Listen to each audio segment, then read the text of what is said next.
I can feel the brush of angels' wings. I see glory on each face. Surely the presence of the Lord is in this place. Surely the presence of the Lord is in this place. I can feel God's mighty power and God's grace. I can feel the brush of angels' wings. I see glory on each face. Surely the presence of the Lord is in this place.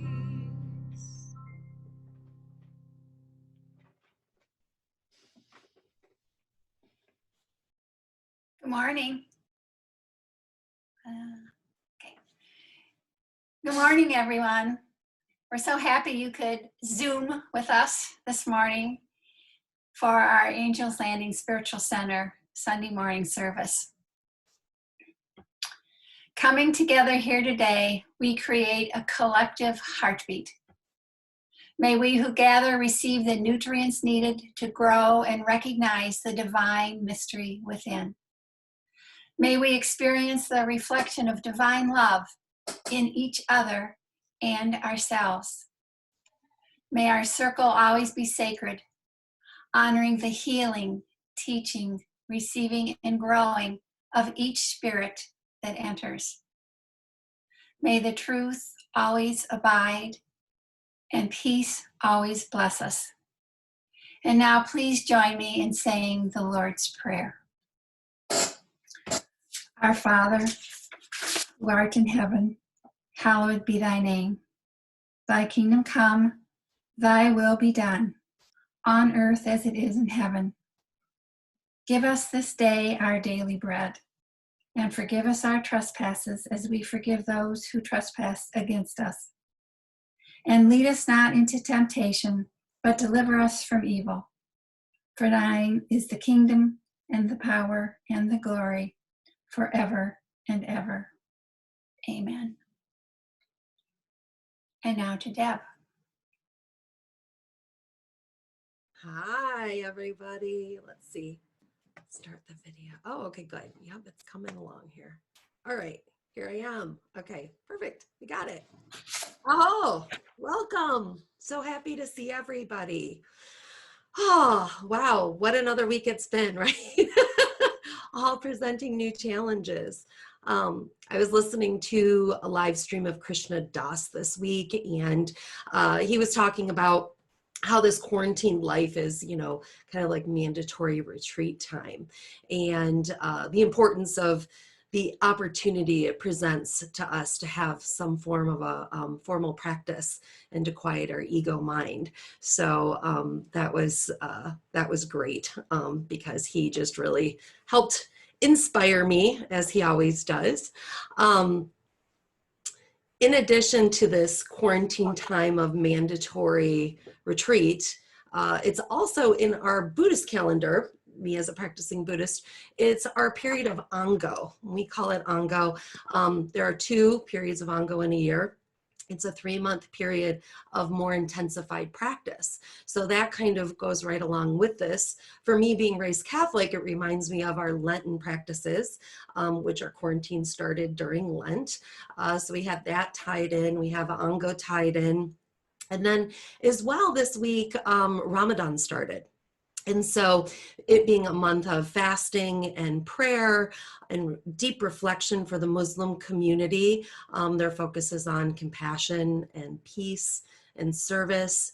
It's just all of these things are coming together, with the astrology, that this is a really opportune time to have a deep practice and to be reflective. And so, that's brought all that in to kind of figure out what today's talk was going to be about. And so I've already opened the directions and smudged and created our sacred circle so that our time could be well spent together. And in the process of doing that, I had to reflect on my own week after hearing those things and looking at what's going on right now. And I'll tell you what, My week was extremely challenging when it came to my introspection, when it came to my own personal growth and my own practice. In that experience, I really struggled this week. I struggled a lot. I struggled with my ego in some really big ways that I haven't in a long time. I watched myself in that observational way fight with all sorts of feelings of inadequacy, jealousy, pride, lack of pride, judgment.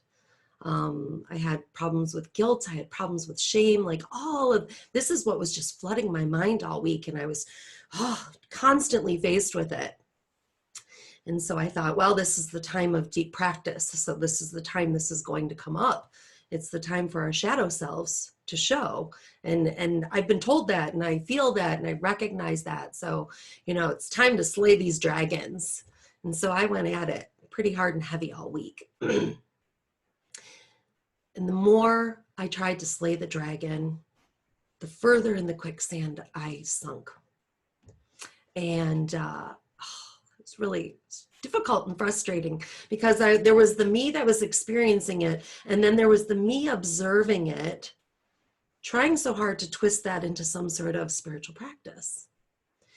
And so I didn't give up. I just, slay this dragon, slay that dragon. How do I get to the heart of my ego and to nip this whole thing in the bud? Like, what's coming? How do I get there? And so I suffered a lot trying to. And the more I focused intently on it, the more suffering I created, and I got stuck there. So ironically, during the time of being stuck, one of my high school besties reached out and sent me an old picture of things she was going through of my parents, which I'm going to share with you here. Where do I go?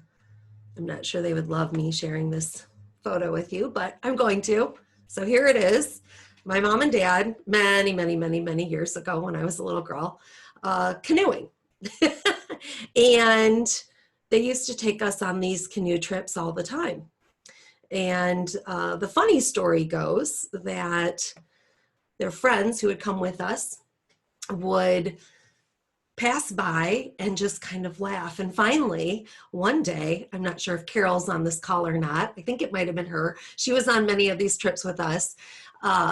Somebody was passing, I think it might have been Carol and Tom, passing my parents, and my mom was always in the front of the canoe working really hard.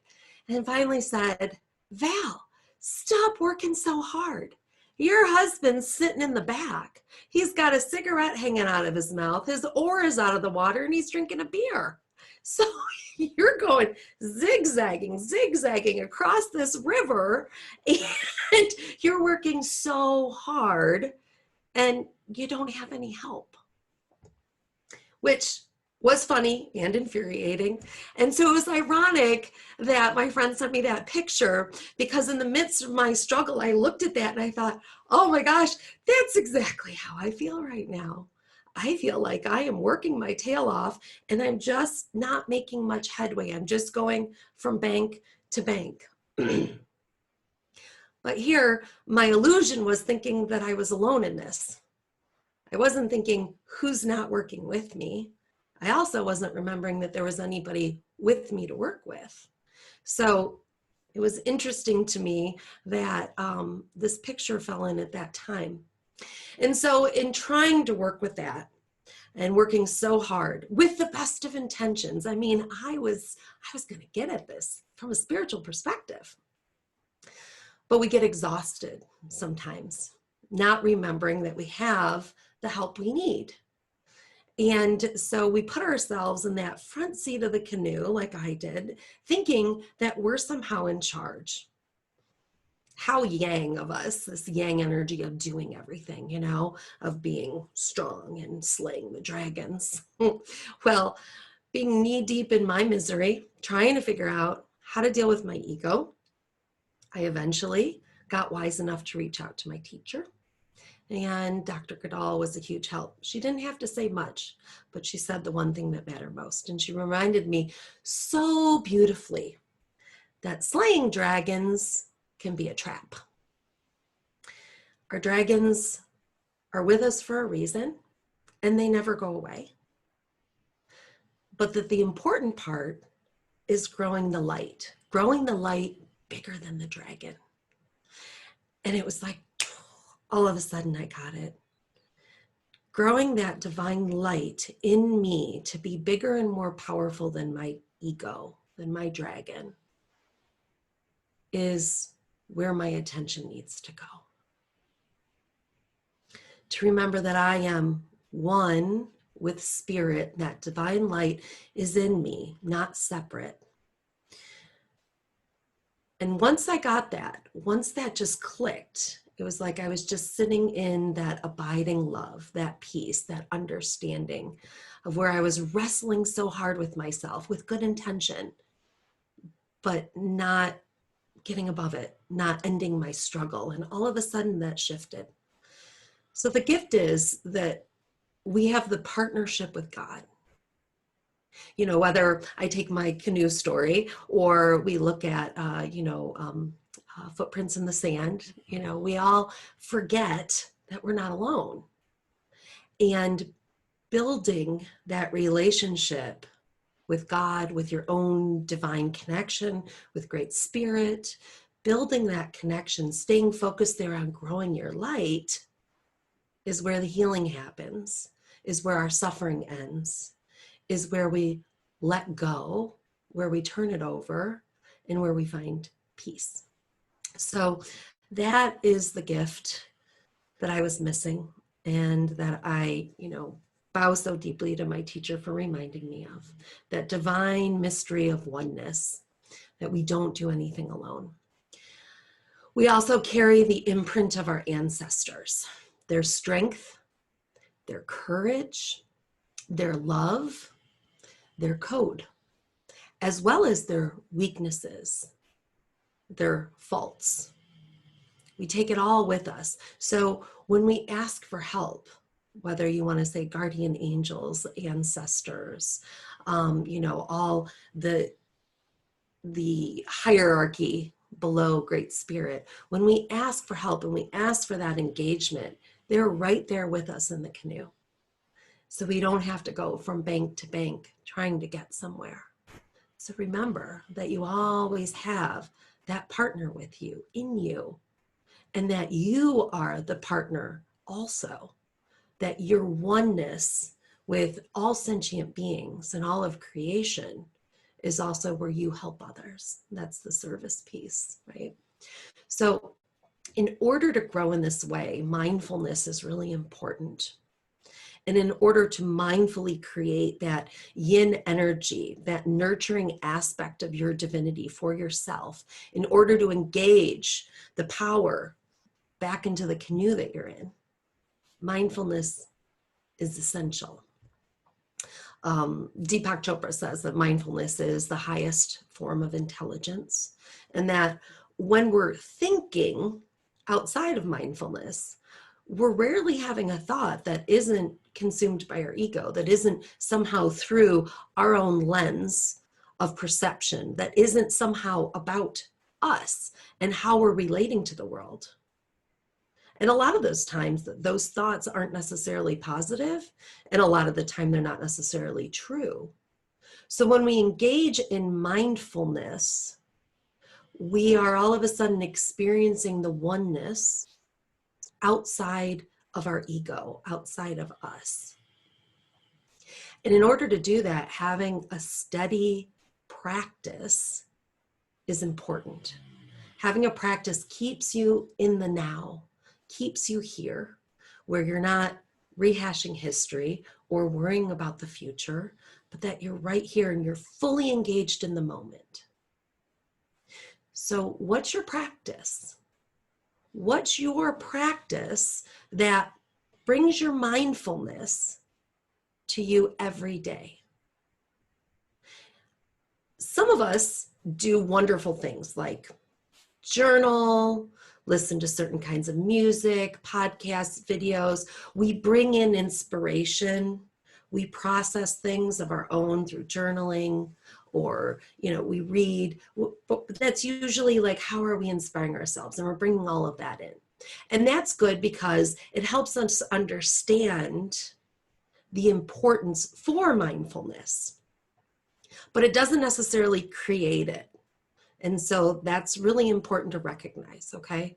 It's kind of like if you're in the canoe, it's allowing you to enjoy all the scenery, to enjoy where you are. And that's really important. And that's an important practice. That's being in the now. It's taking it all in, okay? But introspection and practice itself is something that's cultivated from inside. That's like flexing a muscle and helping you recognize that you need to clear the slate of all the things you're seeing in order to be absent those thoughts and have that space to let the divine reside, to let that grow, to let that space be there with your breath. So while all those other practices are excellent, I very much encourage you to find either a walking practice or a sitting practice that allows you the space in your mind to just be with your breath, let go of your thoughts. You're never empty-minded, okay? Because thoughts will pop up. That's the nature of our ego. That's the nature of our mind. That's the way things happen. But there's a way that we work with that. And there's a lot of different types of meditations out there. I personally practice Zazen. That's where I was drawn to for Buddhism. And we'll do a little bit of that to offer you a breathing practice. But yes, the mindfulness, the staying in the now, and having a daily spiritual practice is what helps us grow our light. And the larger our light can grow, then we're not so focused on the demons we want to slay. And that's the gift. That's the piece. We live in our divinity instead of having this dualistic way of being. So I'm going to have everybody kind of go into your own space, close your eyes, sink into your body, sit up straight, feet on the floor, feel yourself right where you are. Comfortable or uncomfortable in your skin, it doesn't matter. Just be there without judgment.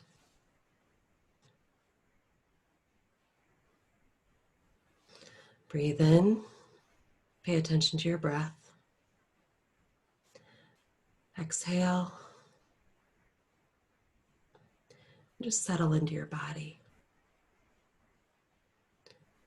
Let your breath breathe you. Find that yin energy in yourself of just being. You're not doing, you're being.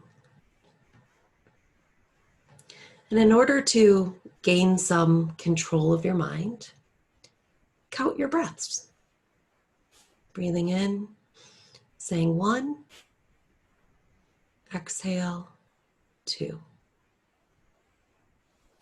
Inhale 3, exhale 4.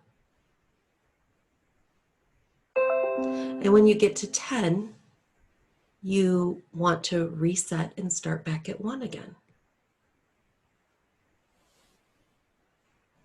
Now this is a loose pattern for you. Get to 10, go back to 1. If you count over 10, or if you lose your place, just start over. No judgment, no frustration, just gently start with 1 again.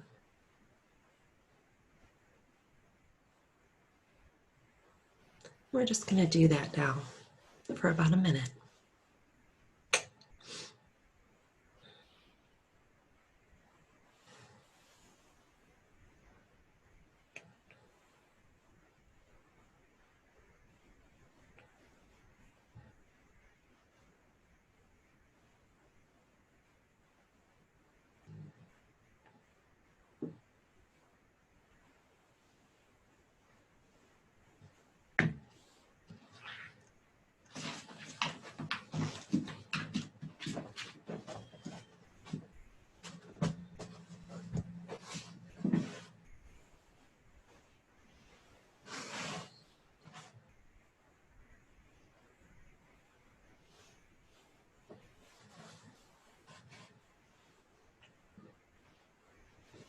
So while you're breathing now, awaken your senses. Sense where your mind is after 60 seconds of breathing and counting. Are you a little more tuned in, a little more relaxed? Do you feel how your nervous system has taken a deep breath and relaxed as well? You might be able to smell a little better, taste a little better. Notice your heartbeat.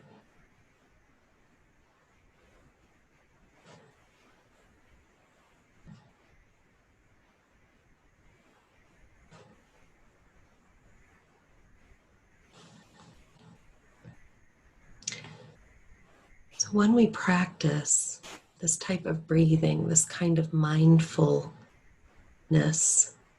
in the world, it can just be a moment like it has been.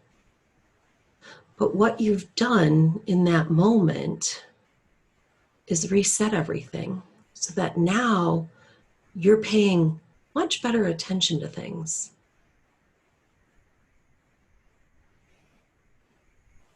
It's like wiping the chalkboard clean and being able to have a clean slate.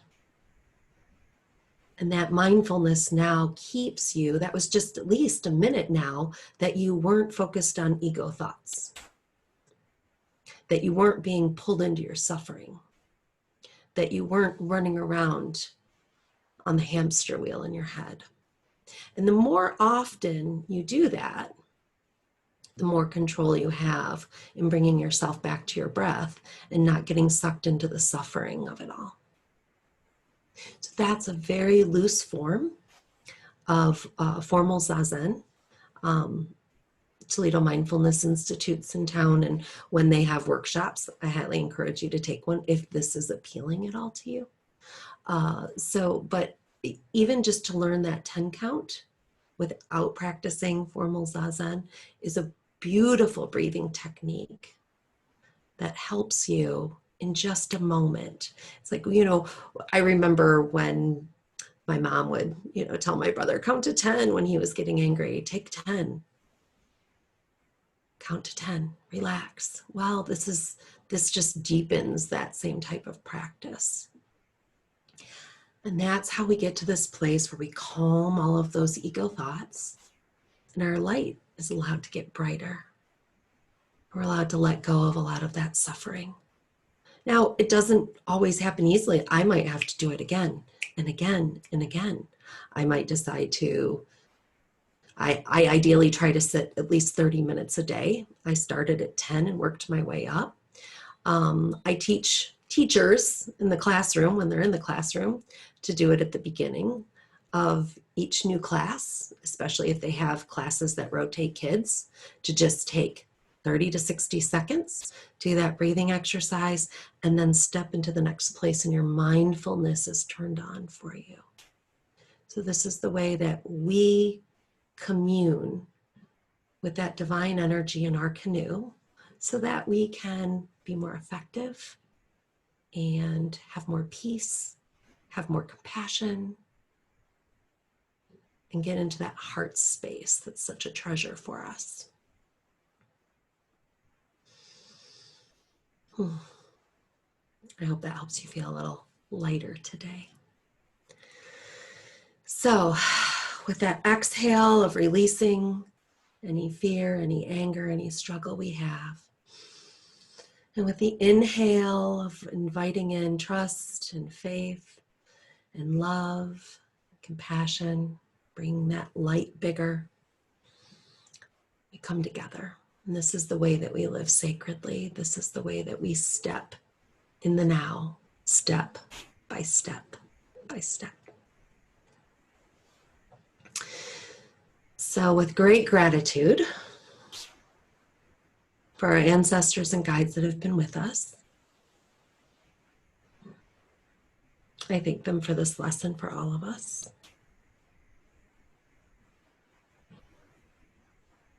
And I want to take that level of energy we all have now that we all just collectively raised. And we're going to offer this up now for the whole world. So in the spirit of being in retreat practiced around the world in all sorts of various forms right now, let's offer this up as a community. And we're going to have Lori sing us a song. It's a meditation song. It's going to be a visualization practice. So with your breath still relaxed, simply close your eyes, listen, and actively visualize the world with Lori's lyrics to imagine, setting up a group intention of peace to every sentient being throughout space and time. Lori.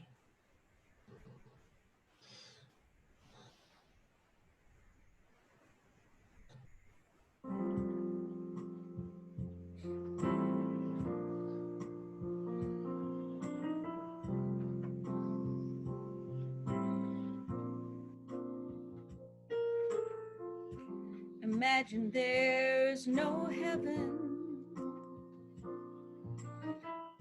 It's easy if you try. No hell below us. Above us only sky. Imagine all the people living for today. Imagine there's no countries. It isn't hard to do. Nothing to kill or die for. And no religion too. Imagine all the people living life in peace. You may say I'm a dreamer,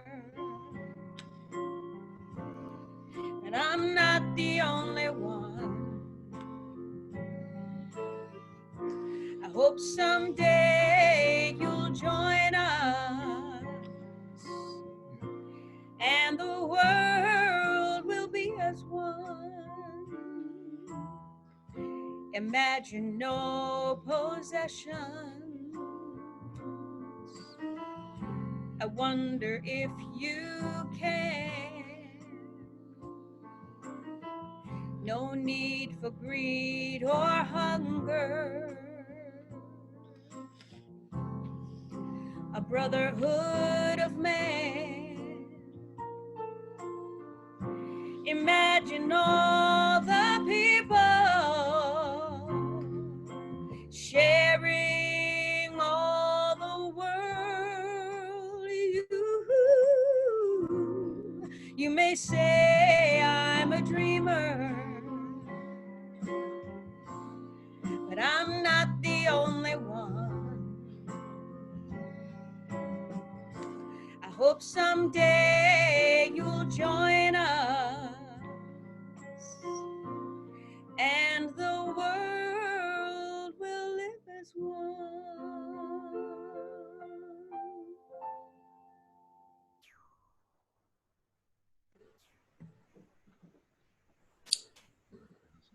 Thank you so much, Lori. That was beautiful. All right. So if your eyes aren't open yet, come back and join us. Thank you so much for putting your energy into that blessing for the world. And so we'll close with a blessing for you. May you abide in peace in your soul, in your home, in the world. May you always remember that your light is brighter than your despair or struggle. And may you always feel the power of your oneness with Great Spirit. Live sacred. Aho. and Ramadan Mubarak.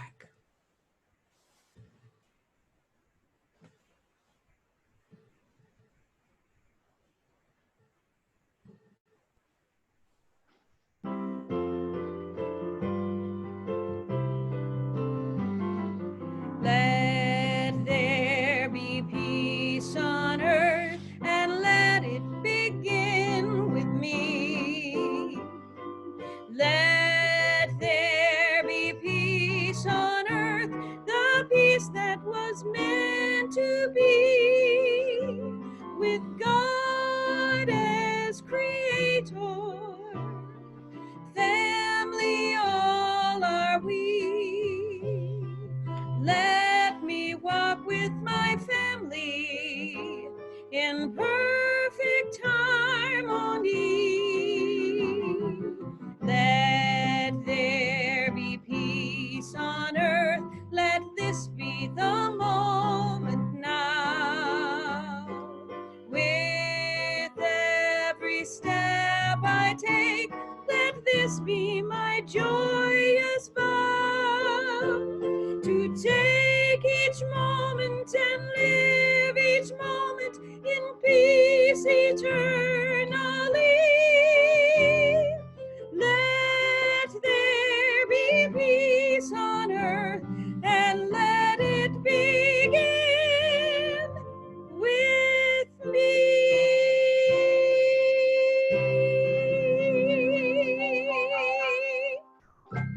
Give him a peace sign, John.